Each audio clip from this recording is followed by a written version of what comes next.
syai'un lillahi lahumul Fatihah. A'udzubillahi minasyaitonir rajim. Bismillah. Alhamdulillahi rabbil alamin. Iyyaka na'budu wa iyyaka nasta'in. Shiratal ladzina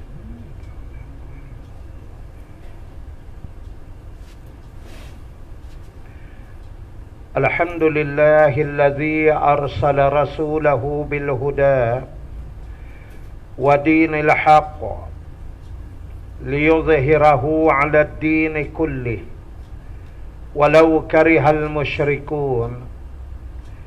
Ashhadu an la ilaha illallah wahdahu la syarika lah wa ashhadu anna Muhammadan 'abduhu wa rasuluh.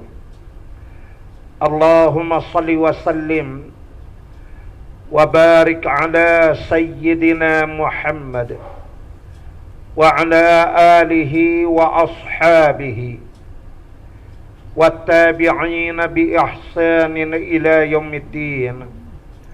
Subhanaka la ilma lana illa ma 'allamtana innaka antal alimul hakim. Rabbana iftah bainana wa baina qaumina bil haqq wa anta khairul fatihin. Allahumma faqihna fid din wa 'allimna ta'wil wa la hawla wa la quwwata illa billahil aliyyil azim. Allahumma binurika ihtadaitu wa bifadlika istaghnaitu wa bika asbahtu wa amsaytu. Dhunubi baina yadayka nastaghfiruka wa natubu ilaik. Amma ba'du. Faqad qala Allah ta'ala fil kitabihil aziz. A'udzu billahi minasy syaithanir rajim. Bismillahirrahmanirrahim. Laqad kana lakum fi rasulillahi uswatun hasanah liman kana yarjullaha wal yawmal akhir wa dzakarallaha katsira. Maksud daripada firman Allah Ta'ala adalah pada diri Rasulullah SAW itu merupakan contoh ikutan yang paling terbaik bagi kamu, bagi sesiapa yang mengharapkan Allah dan negeri akhirat dan mengingati akan Allah dengan sebanyak-banyaknya. Shadaqallahul azim. Sidang hadirin yang dirahmati Allah sekalian, malam ini insyaAllah biiznillah kita menyambung bacaan fiqh sirah pada muka surat 399,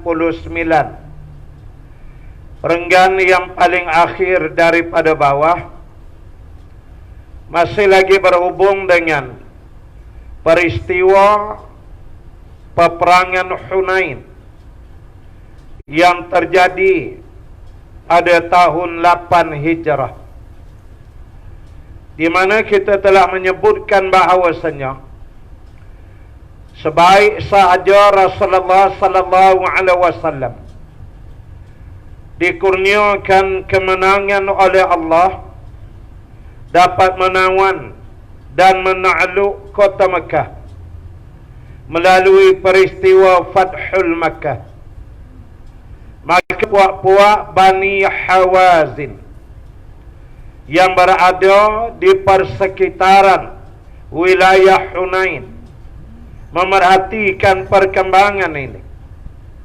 Mereka telah memandang dan memantau daripada jauh akan kebangkitan kuasa Islam yang dipimpin oleh Nabi sallallahu alaihi wasallam. Bermula daripada peperangan Badar, membawa kepada Uhud, seterusnya peperangan Khandaq, pergi kepada peperangan Tabuk, kemudian Fathul Makkah.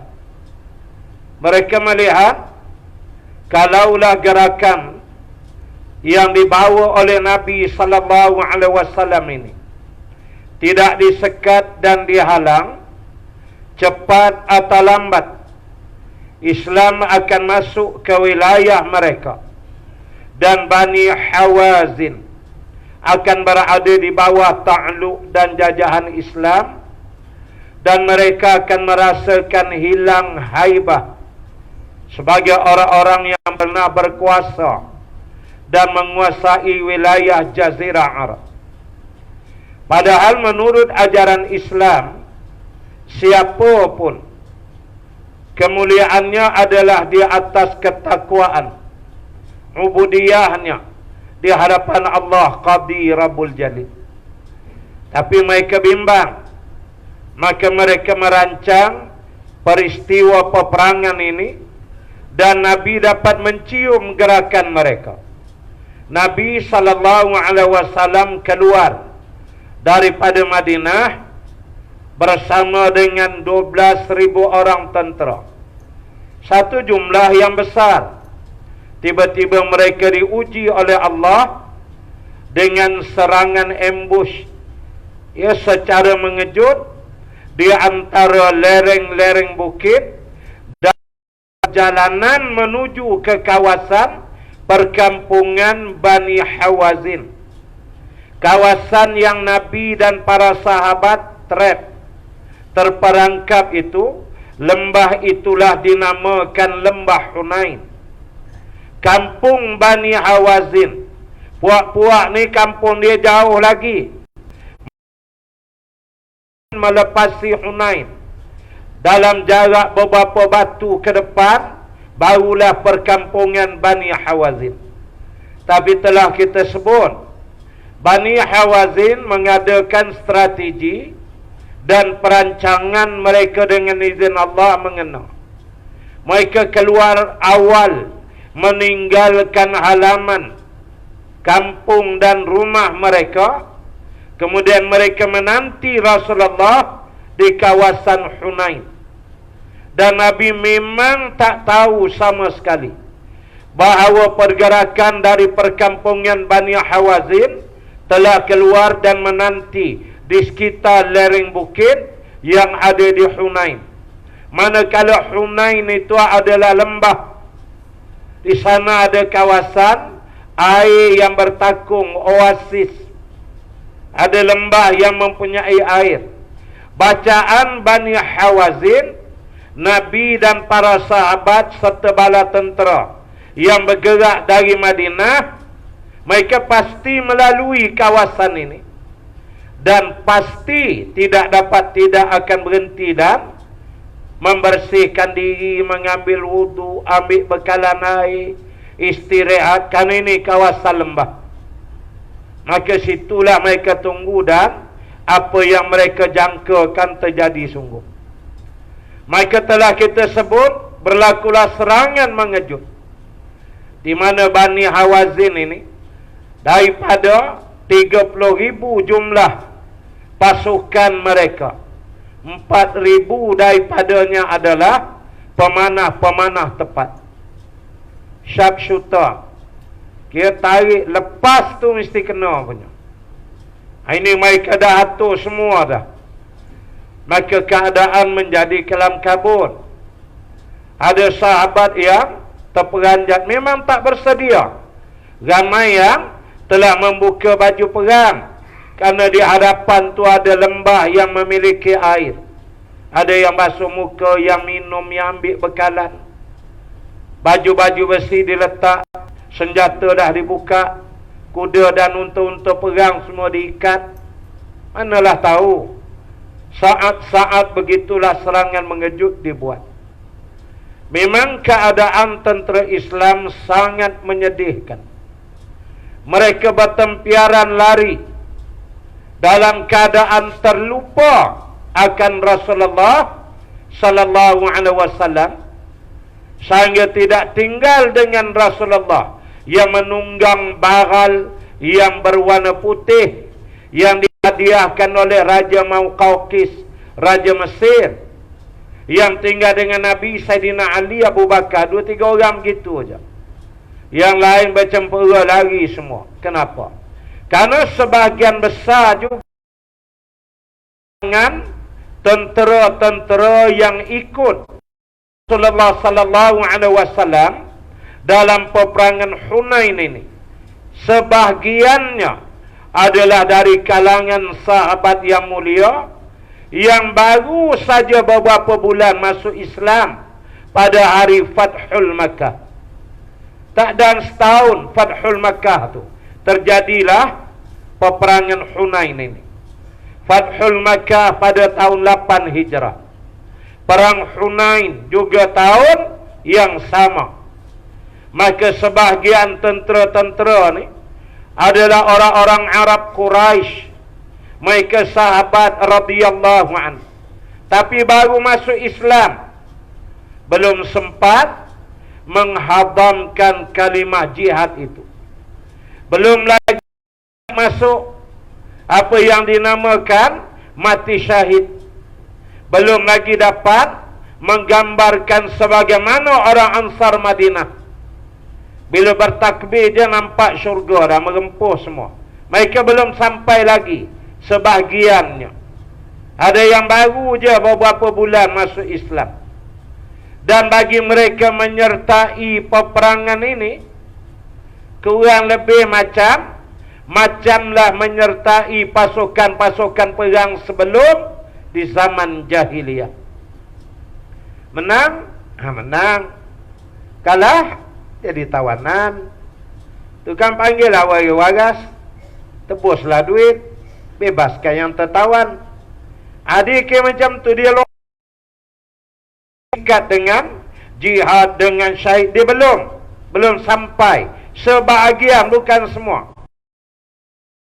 Ayat Innallaha ashtara minal mu'minina anfusahum wa amwalahum bi anna lahumul jannah yuqatiluna fi sabilillah fayaqtuluna wa yuqtalun wa'dan 'alaihi al-haqqan fit Taurah wal Injil wal Quran. Ayat ni belum ada lagi ke dia.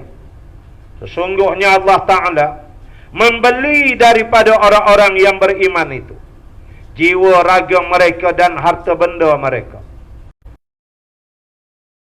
membayarnya dengan syurga. Mereka membunuh dan dibunuh, dan itulah dia janji yang sebenar yang disebut oleh Allah di dalam Taurah, di dalam Zabur, di dalam Injil, juga di dalam Al-Quran. Nah, Al-Quran mereka baru aja dengar. Adapun Taurah, Injil mereka tidak membacanya. Yang membaca Taurah, Injil ni min ahlil Madinah. Itu dari kalangan penduduk Madinah. Sementara mereka-mereka di Madinah ahli kitab. Adapun di Mekah ni ialah asalnya ahlul syirik. Kemudian mereka tu juhala, jahil-jahil. Big boss dia Abu Jahal. Tu big boss dia. Jadi bapa yang paling jahil ada di Mekah. Jadi mereka masuk Islam, percaya pada Allah, tapi keilmuan bab-bab apa semua macam ni belum. Dia tak jejak lagi. Tapi mereka ikut perang. Bagi mereka perang ni macam tu je lah. Dapat peluang serang. Terkejut kena serang, cunggit dulu. Dia kira macam tu aja. Menyebabkan pasukan tentera Islam berselerakan, berterabur dalam keadaan tidak dapat dikawal. Saat itulah Nabi SAW tinggal hanya bersama dengan bagal yang berwarna putih, namanya Dul. Saya dah sebut. Guru saya menyebut namanya Dul, bukan Dodol. Sebab bagal ini dihadiahkan oleh Raja Maqawqis dari Mesir pada tahun 6 Hijrah ketika perjanjian Hudaybiyah. Jadi kitab Arab, dalam kitab dia hanya menulis dal dengan lam aja. Jadi kalau dibaca dil, kata guru kami, itu tak betul, tak tepat secara lugah. Kalau dal tak kena, bangga mamak kacang dal dia. Dia dhammah, katanya baris depan, dul. Itu Itu yang disebut oleh guru kami. Jadi itu yang bagal tu berwarna putih. Nabi duduk atas tu tak lari. Tapi tengok keliling nampaklah. Dah dia di atas kenderaan itu. Nampaklah bercempera lari sahabat. Yang panik-panik, yang takut mati macam-macam. Yang baru masuk Islam ni. Tapi mereka mulia, demi Allah mereka mulia. Mereka adalah para sahabat radhiyallahu anhum. Itulah yang berlakunya. Lalu Nabi menjerit dengan Nabi menyebutkan, ya, demi Allah, sesungguhnya saya adalah Nabi. Saya adalah anak Abdul Muttalib, yakni keturunan daripada Quraisy. Dan bila sebut Abdul Muttalib ni, hampir seluruh Arab mengenali Abdul Muttalib ni, yakni Tok Wan unyang Rasulullah sallallahu alaihi wasallam. Dia Nabi sepupu dengan Ibnu Abbas, Abbas bin Abdul Muttalib. Tu Nabi rapat bersaing dengan Saidina Ali, sepupu sepapan Ali bin Abu Talib. Abu Talib ni adik-beradik dengan Abdul Muttalib. Menunjukkan keluarga memainkan peranan untuk membangunkan Islam dan memenangkan Islam. Jadi tengok keluarga masing-masing. Dah daftar ke belum? Kena tengok. Ini dia ajar dalam sirah Rasulullah sallallahu alaihi wasallam. Jadi Nabi jerit, aku tidak pernah berdusta. Aku ni Nabi. Aku ni anak Abdul Muttalib. Tidak orang kelang kabut yang masa tu dah takut gitu begini. Saya sambung malam ni. 399 perenggan yang paling akhir daripada bawah. Pinjam pen entah. Bismillahirrahmanirrahim. Syukran. Kemudian Baginda sallallahu alaihi wasallam mengarahkan Al-Abbas radhiyallahu an, seorang yang bersuara kuat. Arab ni memang suara dia kuat. Ya, kita pergi Mekah, kita tengoklah suara dia. Memang kuat Arab. Dia cakap biasa pun kita lari dah. Kita rasa tengking kita. Padahal dia bercakap, dia tak ada apa. Tambah di tengah medan, menjerit untuk bakal semangat. Pula Nabi pilih suruh Al-Abbas, kerana Nabi kenal watak-watak para sahabat. Nah, untuk menjerit aja suruhlah Al-Abbas atau Ali atau Saidina Umar. Namun kalau azan, suruh Bilal. Jadi suruh Bilal jerit, kerana Bilal momentum, lemak, merdu, berirama suaranya untuk azan. Abdullah bin Ummil Maktum yang disuruh dia menjerit, itu bahagian azan aja. Nah, bagaimana Nabi menyusun dan mengatur pasukan. Ini yang ditunjuk oleh Allah dalam suratun Namli. Bagaimana Nabi Sulaiman alaihi salam bila menyusun kerajaan dia, ada semua. Ada manusia. Manusia tak ada orang alim, doanya mustajab. Ada jin, ada haiwan, hatta burung hudhuda. Orang Melayu panggil burung hudhud. Nasir kata tanya sama hudhud. Itu dalam suratun Namli, kisah Nabi Sulaiman. Nabi Sulaiman membentuk kabinet kerajaan dia, masuk semua. Yang penting memiliki kekuatan, boleh bekerja untuk rakyatnya di Palestin pada masa itu. Itu cerita Nabi Sulaiman. Ya.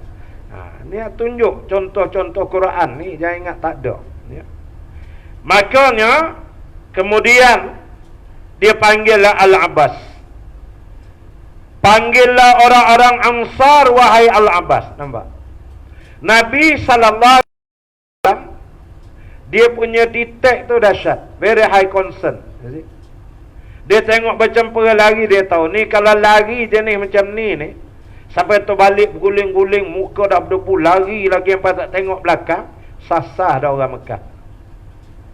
Nabi tahu. Sebab mereka ni baru masuk Islam. Saya dah sebut. Ya, dia lari itu lari kelang kabut. Saya dah nyatakan kemarin, ketika kami beberapa hari lepas berbahas dengan pensyarah di Universiti Riau berhubung dengan Islam di Asia Tenggara dan Nusantara ini, bagaimana rapatnya orang-orang Melayu dengan Islam dan bahasa Arab, sehingga bila cempera lagi tak tahu ni dia panggil kelang kabut. Keadaan sangat kelang kabut.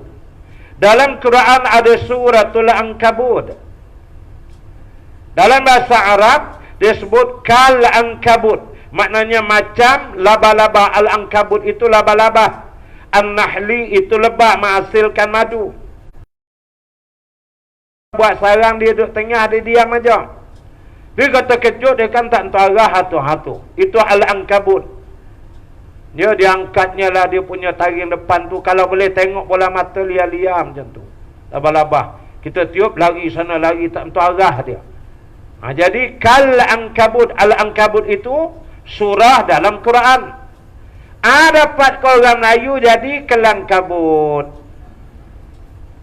Tu kal-ankabut itu makna macam laba-laba tak tahu arah. Sekarang insya-Allah sudah tenang kan? Jadi nak menyebutnya Nabi tahu. Kelang kabut ni, Nabi kata ni bukan orang Ansar. Karena Ansar telah mengikat bai'ah, yakni perjanjian hidup mati 2 kali. Pertama Bai'atul Aqabah yang pertama dan Bai'atul Aqabah yang kedua. Dan memang orang Ansar tak lari belakang punya. Mati sekali. Ini Ansar. Mereka telah berjanji hidup mati dengan Nabi sallallahu alaihi wasallam. Cuma sahabat-sahabat yang mulia dari Mekah ni maklum orang-orang yang baru masuk, baru ikut. Dulu semalam keluar lompat ikut kita. Ajak usrah pun payah. Orang baru-baru takut-takut je. Usrah tu apa ustaz? Mari je lah duduk. Kan disuruhnya hafal Quran, saya tak mampu, saya ada jadi takut. Orang baru. Macam itulah orang Mekah ni. Macam pera, macam Al-Ankabut tadi jadi kelang kabut semua. Nabi tidak menyuruh Al-Abbas panggil orang-orang Mekah. Tidak. Tapi Nabi kata tolong jerit panggil orang-orang Ansar itu. Bagaimana Nabi mampu membaca dan melihat suasana. Bila nak panggil orang Mekah, bila nak panggil orang Yasrib, yakni orang Madinah, Nabi tahu. Jangan pakai jerit-jerit panggil, tak datang kan, rupa dia dah sampai kat Kaabah dah. Punya laju unta tu, tak peranjak unta pun kan, dia tahu dah sampai Mekah je. Punya laju, takut. Orang baru. Nabi kata panggil aja orang-orang Ansar. Maka beliau berteriak, wahai orang-orang Ansar, wahai mereka yang memberikan bai'ah Ar-Ridwan, di mana pada tahun 6 Hijrah kita tahu Nabi SAW bermimpi melakukan umrah, pakai ihram, tawaf, sa'i dan bertahlul. Lalu esoknya lepas subuh Nabi bagi tahu semua sahabat ikut, lebih kurang 1,200 ke 1,400 orang. Bila tahun ke-6 Hijrah. Bagaimana suasana saat itu? Saat itu Nabi dan para sahabat baru selesai menang 3 peperangan. Peperangan Badar tahun kedua, Perang Uhud tahun ketiga, Perang Khandaq tahun kelima. 3 perang pukul rapat kalah orang Mekah. Tiba-tiba tahun ke-6, saat orang-orang Mekah masih sugul, aib kerana kalah, Nabi nak masuk pula buat tawaf. So it is so embarrassing, is it? Itu sangat mengaibkan bagi orang Mekah. Dahlah 3 perang kita kalah. Perang Badar double malu dia. Kena pergilah dari Mekah ke Madinah, bayarlah duit tebusan, bawa balik adik-beradik yang kena ikat. Tu malu dah, 2 kali malu. Sakit dapat, malu pun dapat. Tahu tahun ke-6 nak belenggang-lenggang dia masuk tawaf, tidak mampu mereka membenarkan. Aib. Kalau buluh masuk juga, malu kita ni. Andal benar Muhammad dan orang-orangnya begitulah. Karena mereka masih berkerajaan di Mekah. Jadi kalau Nabi masuk, itu kiranya satu kerajaan masuk sudah dapat menguasai sebuah kerajaan lain di kota Mekah tu. Itu aib bagi mereka. Tertahan ringkasnya di Hudaybiyah. Dan bila di Hudaybiyah tu Nabi kirimlah wakil, antaranya Utsman bin Affan radhiyallahu anhu. Saya ulang balik sebagai reminder, ya. Utsman pergi kerana dia baik. Masa jahiliyah dia memang banyak tolong orang Mekah lah, bersedekah. Dia menjadi baik, saudagar yang mulia. Letakkan kopi radik, kopi jantan ni pakai lambung berkotak-kotak pakai bagi macam tu. Utsman tu baik orangnya. Bila sampai dia dengan pakaian ihram, dira'ilah dia orang-orang Mekah. Hai, Masya Allah Utsman, Allah, 6 tahun tak jumpa kamu. Ya, sudah 6 tahun di Madinah kan? Ya Allah, rindunya kamu macam tu juga kamu Utsman. Mari Utsman, seorang ajak ke sini minum kopi cak kapal api. Pindahlah rumah sana, makan kek sepan gula hangui. Masuk kemari, cicah baulu ikan yang besar-besar tu pula. Sudah lama tersebar berita Utsman mati dibunuh. Oh, melompat. Ya Rasulullah, tunggu apa sini ni? Umar, kalau sudah memang Utsman dibunuh, ayo kita bersih habis satu Mekah. Jom. Dia tentu mati dalam ihram. Itu Umar. Masa itulah Nabi mengumpulkan para sahabat di bawah pohon kayu. Di situlah terjadinya apa yang dinamakan perjanjian yang baik, yakni Baiatur Ridwan. Mereka berbai'ah. Dan Nabi menyebut, demi Allah Utsman, tanganku menggantikan tangannya, Nabi kata. Lalu Nabi letak tangan kanan ke atas tangan. Ini tangan Utsman, aku gantikan, Nabi. Sahabat lain letak berbai'ah. Sehidup semati. Jadi apa kali ini jadi? Kita masuk nak cara baik, nampak Mekah nak menjual sangat. Jom mandi darah kita. Elok habis saja perjanjian ini, sampai Utsman. Ada riwayat menyatakan memang angin lah Sayyidina Umar. Kita tengoknya Utsman atas bawah. Entah ni man, kalau kita lah masa ni lah entah balik. Cuma lambat 5 minit je. Umar ke nak merembat je. Bila Utsman dah balik, Rasulullah kata sudah. Itu konsep muwajahah silmiah. Apa hal aman damai, tenteram. Yang gopoh, jangan isti'jal. Perjanjian itu dia panggil Baiatur Ridwan. Maka Nabi kata jerit, panggil puak-puak ni. Mereka 12 orang lebih kurang. Ketua-ketua kabilah. Maka dijeritlah oleh Al-Abbas, wahai orang-orang Ansar, wahai yang telah mengikat perjanjian di bawah sepohon kayu. Jerit. Terdengar tu terberhenti sahabat-sahabat Ansar. Teringat. Ada yang menyatakan, ana ya Rasulullah, asma ya Rasulullah, labbaik ya Rasulullah. Macam-macam kalimah diceritakan dalam kitab-kitab oleh para ulama menyahut para sahabat itu. Suara tersebut didengari oleh mereka yang berada di Medan, dan orang-orang Ansar menyambutnya. Kami sambut seruanmu, kami sambut seruanmu. Labbaik labbaik ya Rasulullah, asma' ya Rasulullah. Kami dengar, kami dengar. Mulailah mereka berdatangan. Setiap mereka ingin memalingkan arah untanya, tetapi tidak dapat berbuat demikian kerana dihalang oleh ramainya tentera yang bertempiaran melarikan diri. Yang Al-Ankabut tadi itulah. Wasallirat nak pusing. Bukan U-turn ya, nak pusing. Nak pusing untung tak boleh, punya ramai lagi tu. Yang sahabat nak pergi mengambat ke Nabi ni. Dengan itu mereka mencapai baju besi dan diletakkan di leher. Baju besi bukan pakai zip-zip pun, angkat zoom gitu je. Dia sangkut terus atas bahu dia. Pedang dan perisai serta turun dari untanya. Mereka pun lompat turun tinggi. Unta kalau berdiri tinggi, tuan-tuan. Bayang lompat turun dengan baju besi, dengan pedang. Ni ada matlamat ni nak pergi menyelamatkan Rasul ni, dia dah panggil. Itu tegap sasa jasad sahabat. Tapi kurus. Bangun malam banyak, baca Quran khatamnya selalu, puasa setiap Isnin Khamis. Bahkan ada yang setiap hari kecuali waktu hari yang diharamkan aja. Jadi kurus tapi kuat. Lompat tu pakai kuning, zoom lari ke Nabi pergi. Main kita lompat, siap stretcher, putih orang hantar hospital. Badan gemuk-gemuk, makan banyak, tidur kuat. Macam mana?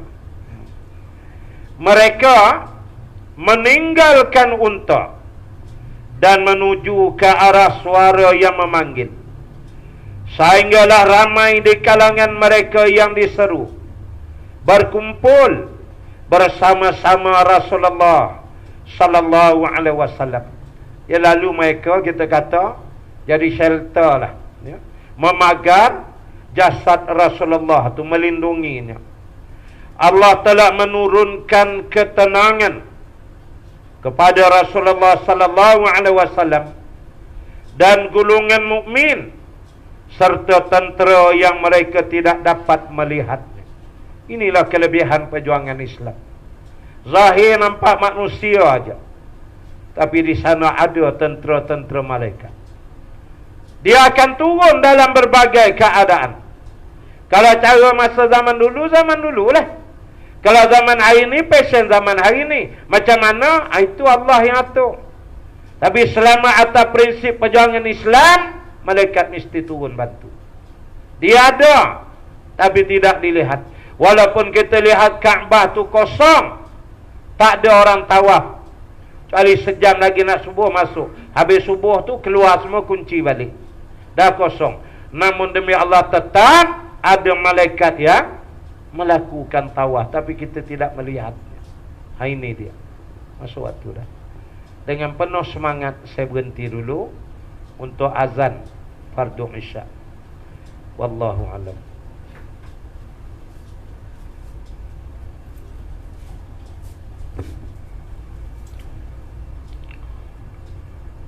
Allahu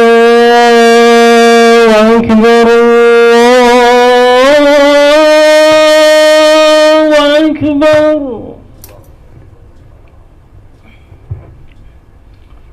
Allahu akbar, Allahu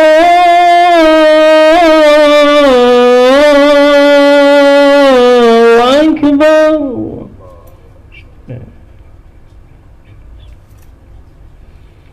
أشهد أن لا إله إلا الله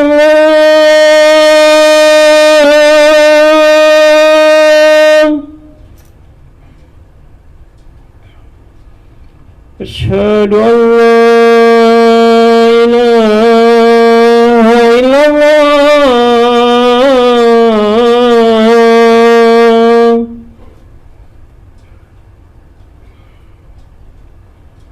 أشهد أن محمدا رسول الله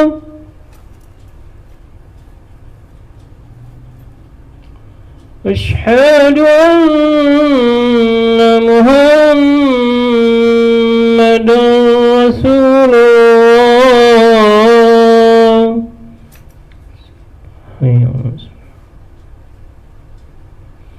حي على الصلاة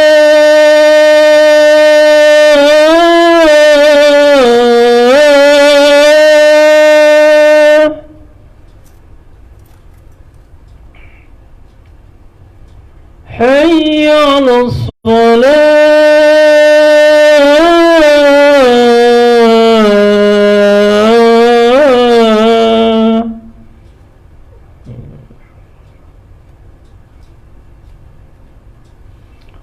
حي على الفلاح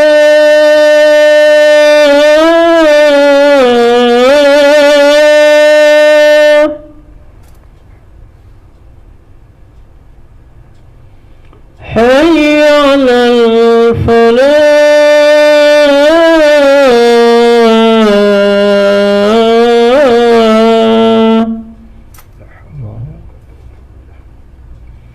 الله أكبر الله أكبر لا إله إلا الله.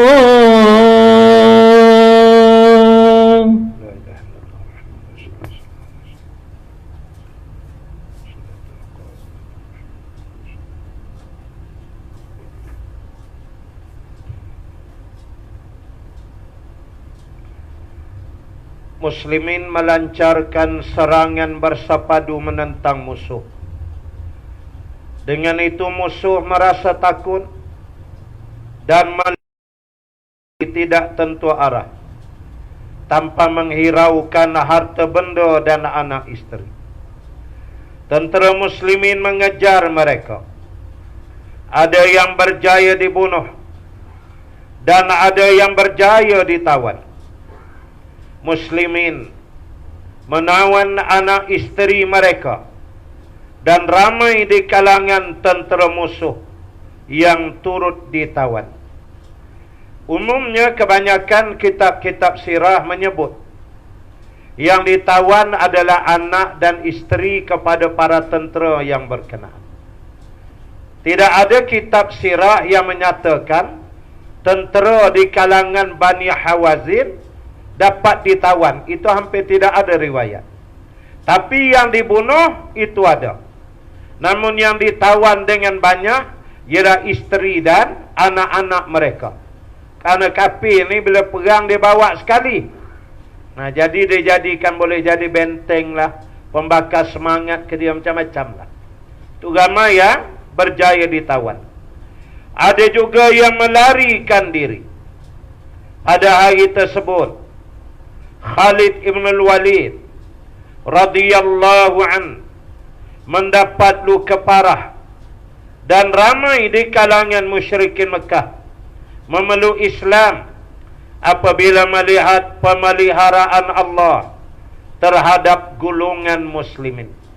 Ini apabila orang-orang Mekah mendengarkan peristiwa begini, walaupun Nabi dah tinggal tak ramai mana, tapi beberapa orang ni patah balik, tiba-tiba boleh dipecahkan pasukan musuh sehingga mereka lari dan tentera Islam menang.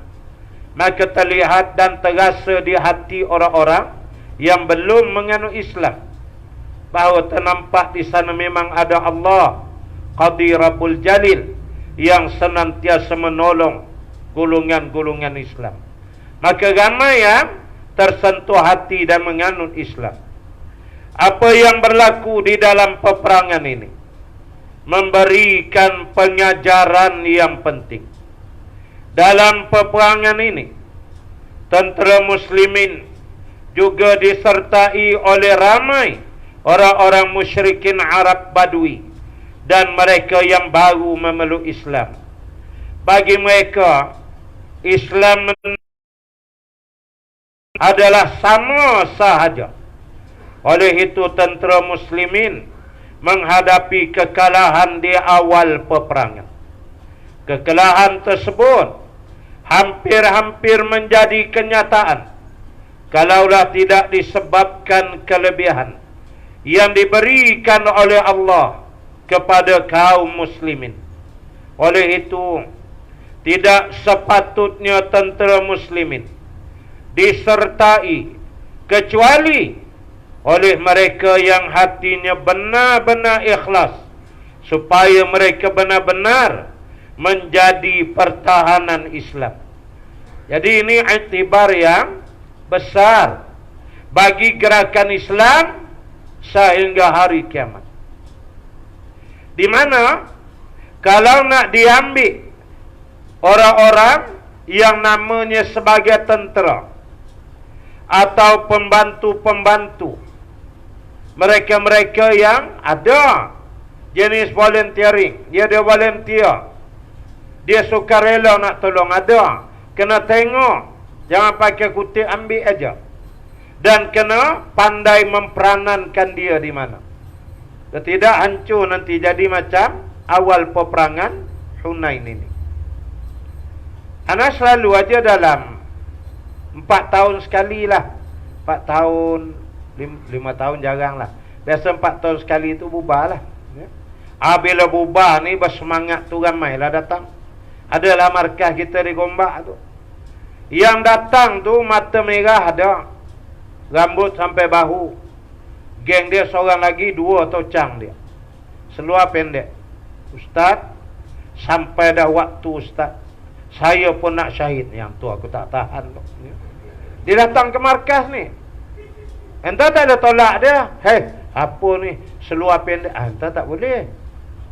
Dia bersemangat tu, kena terima. Tapi kita kena pandai letak dia. Ustaz, saya siap Ustaz, walaupun nampak macam ni Ustaz, Allah yang tahu hati kami. Tu yang aku jadi lemah tu, ya. Cara dia rapat masuk tu.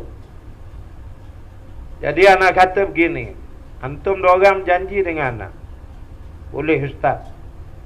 Pertama, jangan minta duit upah, ingat pahala aja. Sebab memang kami tak ada duit ni, terus terang. Kau nak upah-upah, pergi belah sana. Masa tu berlawan lah, ini dah kawan-kawan dah kan. Kau nak upah duit-duit sana, dia orang banyak, kami tak ada. Tak Ustaz, Ustaz jangan ingat Ustaz je boleh pahala, ya. Pahala Allah buat untuk kami. Wah, dah naik semangat 46 dia, ya. Yang kedua, 2 je syarat saya letak, anak letak. Yang kedua, ikut arahan anak. Boleh Ustaz. Allah, selama hari ni kami tak pernah dengar Ustaz di masjid kuliah semua. Takkan malam ni hari ni kami tak dengar? Cik, buat ni seluar pendek, berumbai-rumbai. Rokok yang ni lain, celah telinga sebatang lagi, ya. Yang ni entah buang ke mana dia. Dia nak tolong. Anak dudukkan, bagi minum kopi ada lah, biskut-biskut Mary tu ada orang tak. Duduk, sekarang macam ni. Ini siang lagi ni. Dia datang petang pukul 3. Entah 2 orang ni memang anak punya bacaan, oi. Cara entah ni memang kaki panjat pokok. Memang Ustaz, kami datang ni nak ikat bendera Ustaz. Dia kira tu. Kok strategi lain ke apa, dia tarak. Dia kira bendera je. Pernah kan Ustaz cerita dulu bendera ni lambang menyeberang laut lah, tentera sahabat tahapun tahada, saya dengar dulu katanya. Kata memanglah. Tapi antum 2 orang kalau nak ikat bendera pukul 12 1 minit malam ke atas, boleh. Kami ikut arahan ya Ustaz. Bagus, sekarang balik dulu. Nah, 12 tepat dia sampai, menunggu 1 minit lagi tu. Punya, bendera dah siap. Kata bagi 10 je malam ni, test dulu. Antum 2 orang pasang daripada ujung jambatan tu sampai pangkal kat masjid. 10 pokok cari, beres Ustaz. Bagilah dia buat tengah malam, 12 malam ke atas, pukul 1 pagi. Jangan 1 tengah hari orang tengok. Perjuangan Islam takbir bagi anak gerak, seluar pendek ikat bendera. Datang fitnah ke atas jemaah. Dia baru, dia masa itu je, lepas belah raya dia hilang. Tak ada dah, entah tak jumpa dia dah. Macam mana nak susun ni? Tak boleh tolak dia. Tetap dia ada peranan untuk memperanankan diri dia bagi kemenangan. Kerana Nabi menyebut akhir zaman Islam menang melalui tangan orang-orang yang jahil. Ada hadis. Jangan. Orang jahil ni lah kadang bila diusir Islam dia ke depan. Aku ni kau pantang, haram betul, hina Nabi apa semua. Yang alim tu senyap. Yang jahil tu lah yang akan rempuh aku, jumpa aku tendang muka dia ni, pecah punya muka aku kerja kan. Tu dia seluar pendek yang ada tattoo yang tu, jahil-jahil. Tersentuh dia cari. Yang alim tawadhu itu dia.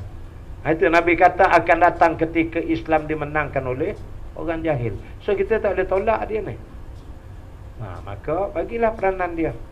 Jangan kita tersalah letak. Nanti jadi susah tanzim dan gerakan. Hantar lepas main subuh tidur. Nanti malam kan hantar datang balik. Beres Ustaz kata. Itulah. Dia tu kerana jangan dibuang. Kerana setiap orang memang demi Allah ada aja penting peranan dia. Ada. Jangan cakap tidak, setiap orang ni. Semua ada peranan boleh menyumbang untuk kemenangan Islam. Dengan itu hati mereka tidak mempunyai kecenderungan untuk melarikan diri kerana takutkan janji Allah yang menyediakan azab yang pedih kepada mereka yang melarikan diri dari medan perang. Jadi kena letak sah depan. Kalau bahagian tempur sementara, carilah orang-orang yang sembahyang memang kuat zikir doa, yang memang faham hadis bahawa lari daripada medan perang satu daripada dosa besar, neraka tempat dia. Kena orang macam ni duduk depan. Oh, dia tahan, dia tak lari. Ni tempik sikit dia pun dah hilang dah. Takbir kuat kat belakang. Takbir pun dia sampai. Pusing-pusing dah tak ada dah. Tinggal nak seorang. Itu yang tak tahan. Dah kita pun naik motor balik saja. Jadi kena disusun. Ni tanzim ini penting. Baik. Anak tak nak detailkan. Kemudian Rasulullah sallallahu alaihi wasallam mengarahkan supaya tawanan dan harta ghanimah dikumpulkan.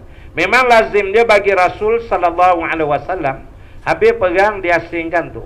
Tawanan-tawanan kalau ada letak sebelah, perempuan, kanak-kanak yang dia apa-apakan, ditampar, ditendang pijak, mereka bukan ahli di dalam peperangan, mereka ikut aja. Gentle Islam ni. Harta-harta ghanimah asing nunggu elok-elok. Kerana nanti itu ada hak yang mesti difaraidkan Rasulullah sallallahu alaihi wasallam.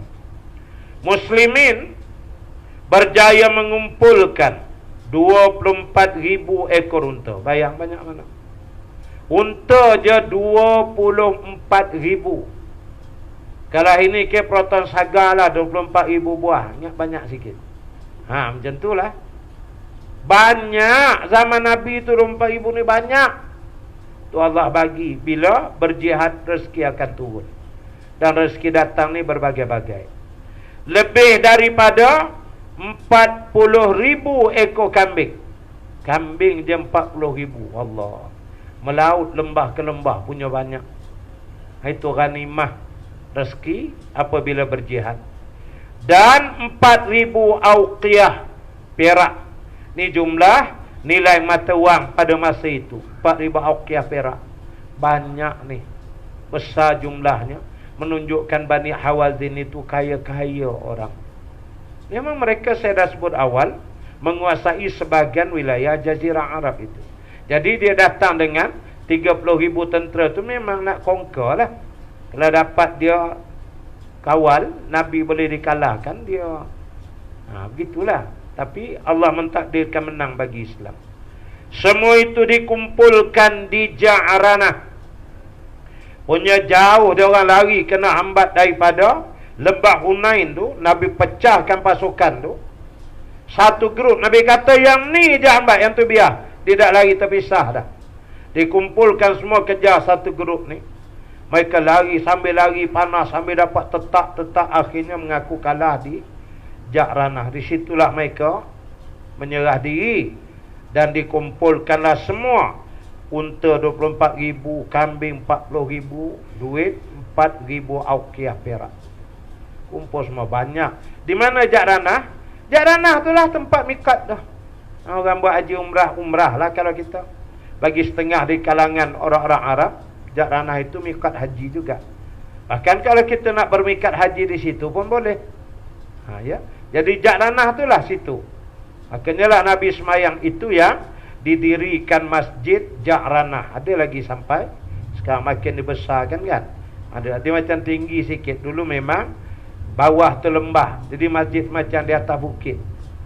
Jadi mereka mengalah di situ. Dan di 2-3 lembah itulah dilepaskan. Dapat diambil 40,000 ekor kambing dan unta tadi. Kemudian musyrikin pula berpecah kepada 3 kumpulan. Ini Nabi berjaya pecahkan mereka. Ada yang melarikan diri ke Taif. So daripada Ja'ranah tu kalau dia cross ke depan sikit aja, naik kanan masuk dah tanah halal belah sana. Ja'ranah tu tanah halal juga. Tapi kalau membelok ke belakang masuk dah tanah haram tu. Kalau sekarang ni dia tulis had, ya, kawasan haram. Had tu makna sempadan. Dekat traffic light tu ada macam batu tu. Lepas belah sana je dah dekat tanah haram Mekah dah. Niat miqat apa semua mesti di tanah halal. Jadi mereka kalau berpatah ke belakang masuk ke tanah haram, dia terus hala ke atas menuju ke wilayah Yaman sana. Dia masuk terus ke Taif. Pergilah dia ke sana. Ada yang ke Nakhlah. Nah, An-Nakhlah ini satu lembah antara Mekah dan Taif. Situlah Nabi malam tu sembahyang, yang Nabi buat garisan, suruh Zaid bin Harisah yang pecah kepala di Taif tu duduk tunggu sampai aku datang. Nabi langkah je api ke rumah Nabi dan Nabi sembahyang, lalu Allah menurunkan surah jin. Rupanya jin datang mengerumuni dan mendengar Rasulullah membaca Quran dan mereka beriman. Dalam suratul Ahqaf juga diceritakan kisah itu. Situlah lembah tu, satu kelompok kat situ. Dan ada yang mengadakan perkhemahan tentera di Autas. Ini daerah mereka, yakni kawasan Bani Hawazin. Situlah sebenarnya, bukan di kawasan tempat peperangan di Hunain. Hunain ini lembah di luar daripada Autos itu. Sebagian lagi patah balik ke kampung lah, senang. Dia duduk buat kemah situ tunggu. Jadi 3 dah pecah 3 tu payah. Dia akan jadi lemah dan tidak ada kekuatan. Itu cukup pukulan yang memberi impak yang sangat besar, sehingga mereka tak berani ganggu lagi dah. Dan tidak ada yang berani nak angkat muka lawan, kecuali orang-orang murtad, kerana mereka di dalam Madinah. Yang dari jauh luar nak gak-gak masuk tak berani dah. Tengah jalan dia habis kena pukul.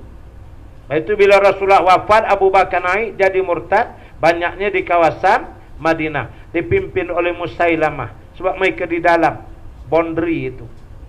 Itu. Jadi ini yang berlakunya, akhirnya Allah kurnia kemenangan. Ini terjadi lebih kurang setahun lebih sikit, dia sebelum wafatnya Rasulullah sallallahu alaihi wasallam. Dan nanti insya-Allah kita sambung. Dia ada tu. Dia Nabi pun terus bawa sebagian tentera pergi pula ke kota Taif. Kepung pula nanti ada panjang kisah. Melawan dia di Taif tu. Dia ada kubu kota dia kuat. Stok makanan dia 1 tahun. Dia melegas lambu je dalam tu. Nabi duduk kepung.